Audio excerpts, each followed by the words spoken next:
What's up? I had to drop in. I'm Real Estate Jay. Let's get into this video, talk about some good stuff here on Coffee Talk. So let's talk about some things right now that, are some trending topics, all related to real estate, right? Real estate investing and just real estate general questions. Let's get into it, and I'll answer it the Jay way of doing so. Let's do it. It's like, so how's the staging process of one of the properties that he may be selling? Yeah. Or one that, rent, or do a rental property or something like that. How do you go about staging and pricing that? Is that something you bring along, you already prepare for? How you went about it? Yeah, so staging is something I do on flips. So I really like staging because, it just gives like that buyer a different feel, right? They're gonna walk through a lot of different homes. But when you're putting in pictures and, a little bit of furniture here and you're dressing up the kitchen and bathroom, it just gives them that emotional feel.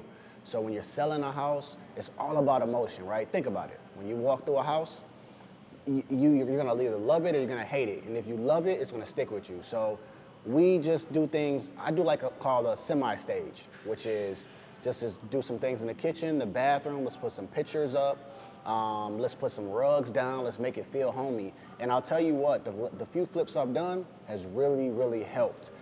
People have complimented the staging. So I do it, I've done it on pretty much every flip so far. And from the other investors that I talk to, it does help them in selling the house, right? Doesn't make it feel so empty. Do it become expensive? I'm curious. It can be, but some of us just add it as an added expense, right? Some people spend a couple $1,000s on staging. They go and get, furniture, they go and get a bunch of things, right? Beds and all the type of things. It can get expensive, but it's part of selling, and it helps you sell the home. So sometimes it is a needed expense. So would you say the properties that you have done is beneficial to maybe keep some of the items you have just for the next property? But I know when you walk into these different homes and you're flipping them, it could be a different look. So you may have to have a different look for every property. Right? Sometimes, I try to be systemized, but most of the time, like you said, I take the same stuff, I put it to the next property. My wife actually does all the staging. She loves that, right? So she found something that she loves to do, so I let her do that. So she changes the seasons, right? So right now in fall, she's gonna go get mums and pumpkins, and then when it's, December time or summertime, she's got a theme for that. But for the most part, we're taking some of the stuff that we have from the last flip, putting it into the new flip. We buy one or two things, and we just kind of keep it rotating. But yeah. That's the best thing about having a woman, right? Yeah, that's not me. I can't stage, man. So yeah, you got to bring a woman in sometime. I see it come to your property, it's like, wow, I walked in like, man, she did an amazing job. Yeah. Now, Jay, as you gave us the sauce on staging properties, now how you go about it, and your team, right? Your wife, doing an amazing job. But also, I want to ask about finding properties. Okay. How do you go about finding that sweet spot or that sweet location, should I say? Yeah, location, right? It's something you hear in real estate. It's the most important thing, right? It's everything. So, when you're looking for a location, it depends what you're trying to do, right? So if you're trying to fix and flip a home, you want to find a house that has good value, right? Or a neighborhood. So let's just say, for example, like I'm in Michigan, right? And I just flipped a house in Mount Clemens. Mount Clemens it's a small city, but it's like two sides to Mount Clemens, right? There's they call it like a shady side, which is like Martin Luther King is the neighborhood. And then you have one called Seminole Hills. And I knew about Seminole Hills, and even the appraiser came in and told me Seminole Hills is a great area, but you start going to the Martin Luther King area, it changes. So neighborhood is so important. So you have to know your market, you gotta know your neighborhood, because that's so important. Because if you, say, flip a house, in a certain part of Detroit, right, that doesn't have much value, you're gonna lose money, right? But if you go into a different part of Detroit, which is like the Bagley area, University District, things like that, those are different neighborhoods within a city. And you have to know your neighborhood. If you don't know your neighborhood, drive around, work with the realtor, start learning that area. But location is super key, and I'm big on that. I don't want to flip in a neighborhood that doesn't have good value.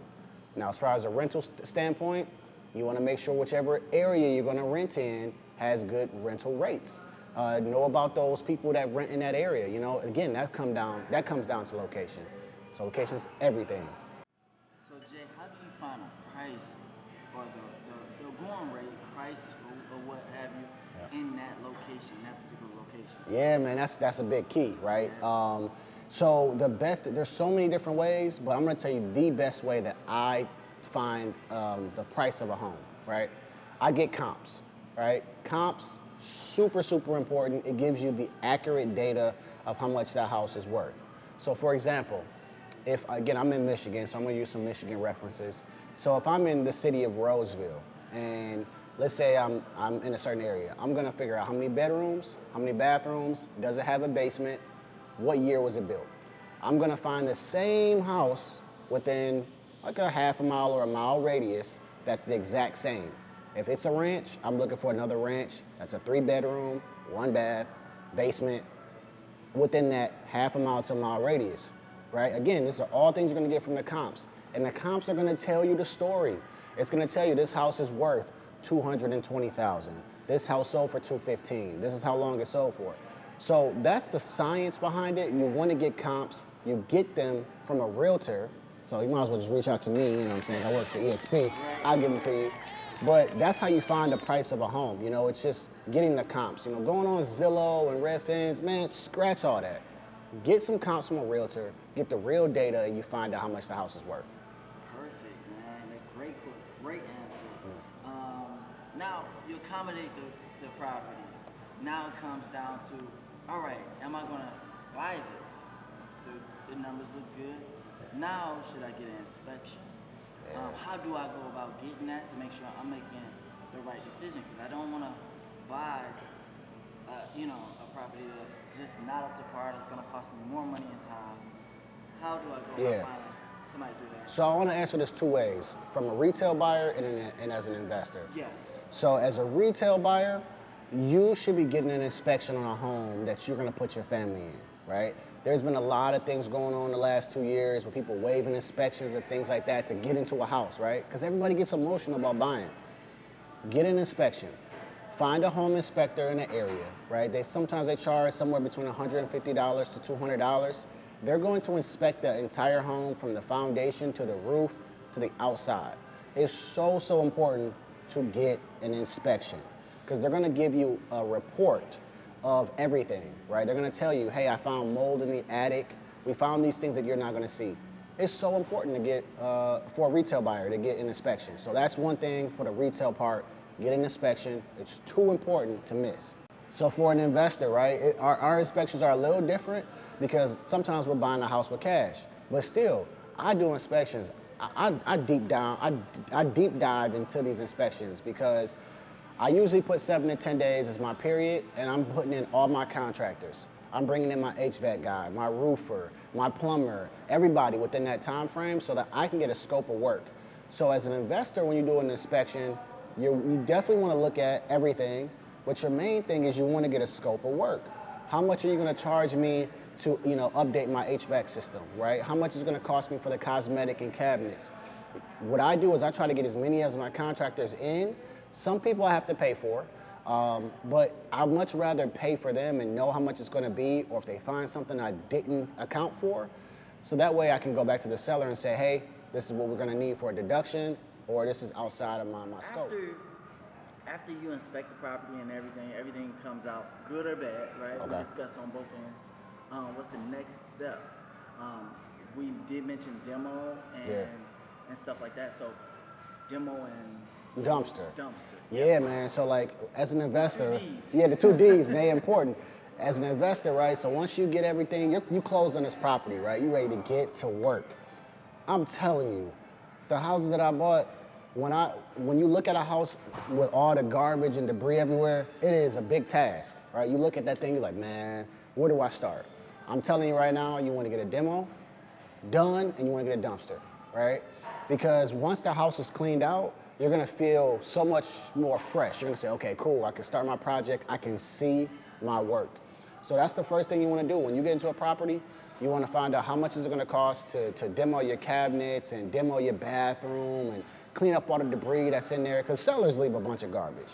Clean all that out, That's the first thing you go do. And then after that, you'll feel a sense of accomplishment, number one. And then number two, you'll see your work. And now you can kind of see, okay, this is where my cabinets are gonna go. This is where my floor is gonna go. And then you just kind of get busy. But that's the first 1 to 2 steps getting in there. I think they didn't hit enough, Jay. Yeah, I don't want to give it all to them, right? You done answered all the questions they asked. Let's keep some more questions for next week coffee talk. All right, cool. And we'll let people chime in. And if you watch this YouTube channel, please comment and subscribe, man. So that's it for this coffee talk. I enjoyed it. So like I say after every video, is to keep moving, keep learning, and keep growing. And I'm gonna see y'all at work.